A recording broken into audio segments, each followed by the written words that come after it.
is that these women just aren't meeting enough people. They're rarely leaving the house. If you ask them how many new men they would meet in a week, it would be somewhere between 0 and 1.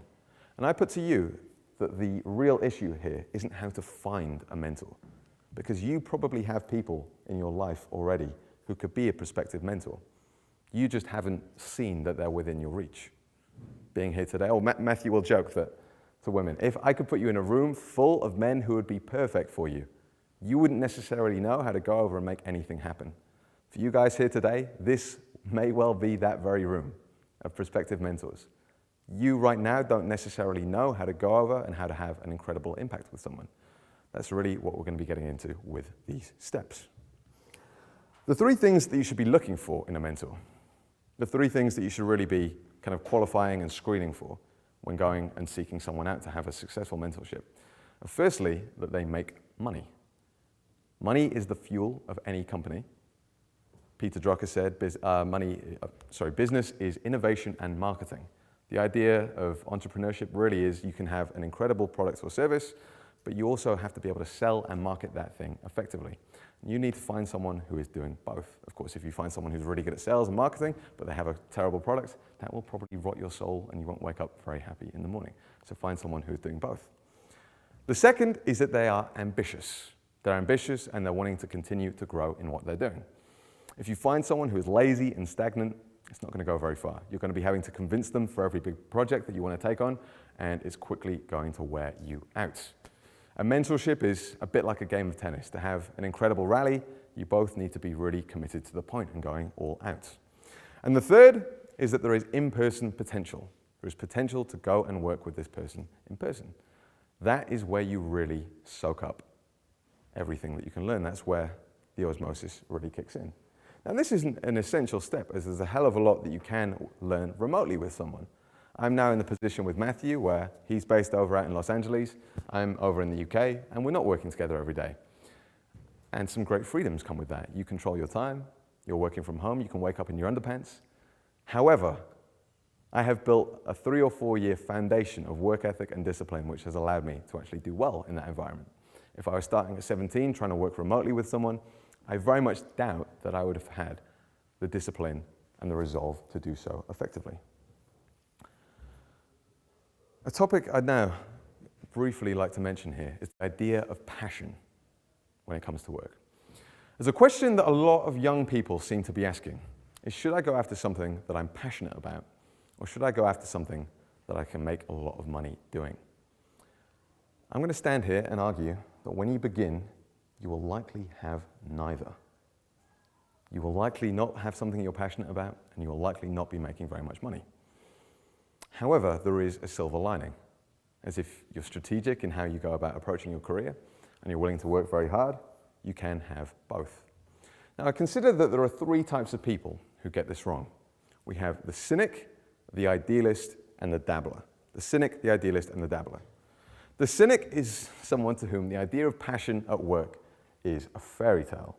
Work is a means to an end to this person, and the idea that you can have something that you love is really just a fallacy. This person is content with being discontent in how they go, and they're happy being a miserable old sod. The opposite is the idealist. This person is at the other end of the spectrum. They wake up and consider that every single second of how they spend their day should be this magical, amazing thing. And when it's not, they feel really guilty about themselves. They begin reevaluating what they're doing, and they feel horrible. We also have the dabbler. This is someone with many passions. They like rowing, they like reading, they like cooking, they like singing, they like dancing. And the idea of picking just one of these things ruins this person. Now, to the cynic and the idealist, I think the answer lies somewhere in the middle. Taking this from one of Matthew's YouTube videos, if you look up the etymology of the word passion, you'll see that it comes from the Latin parti, P-A-R-T-I, which means to suffer or endure. Now, this is a very different idea of how most of us think of passion today. There's a great line from the artist Pablo Picasso, which went, "If they took away my paints, I'd use pastels. If they took away my pastels, I'd use crayons. If they took away my crayons, I'd use pencils. If they stripped me bare naked and threw me in a jail cell, I'd spit on my fingers and I'd paint the walls. Now, when I first heard this quote, I was deeply inspired. However, when it sits with you, when you really think about it, it can be one of the most depressing things you've ever heard. For who here in this room today has that level of passion? I like reading, I like writing.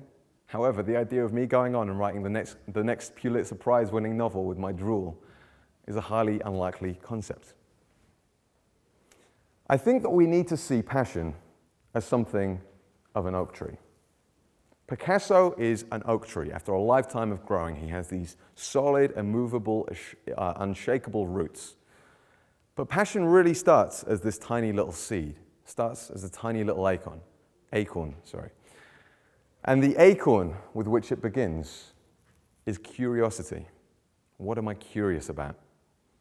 What am I interested about?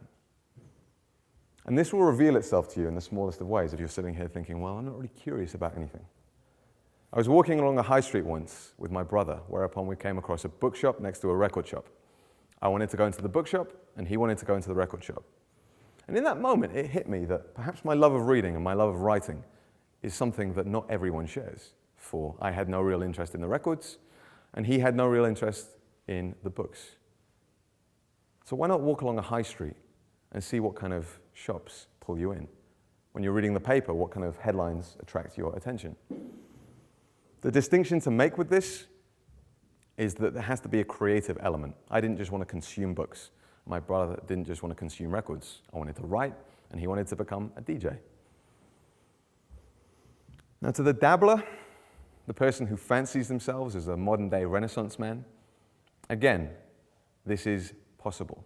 I only have to look at Matt to say, here is someone who's written a book, who does speaking engagements all over the world. He's spoken in front of 100,000 people in person.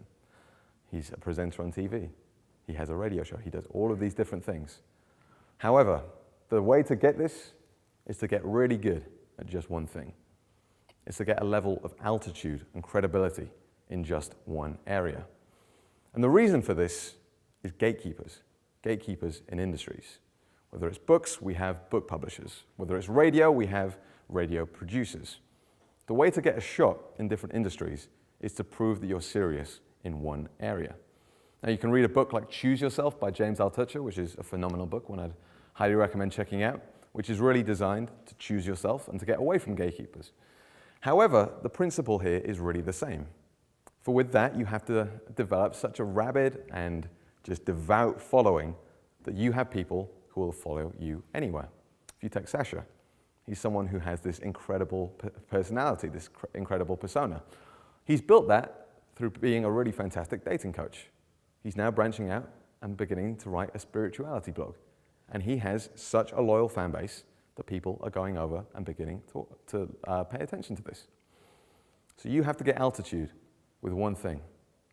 And with that, you can branch out and do lots of other things. It only takes looking at someone like Arnold Schwarzenegger, someone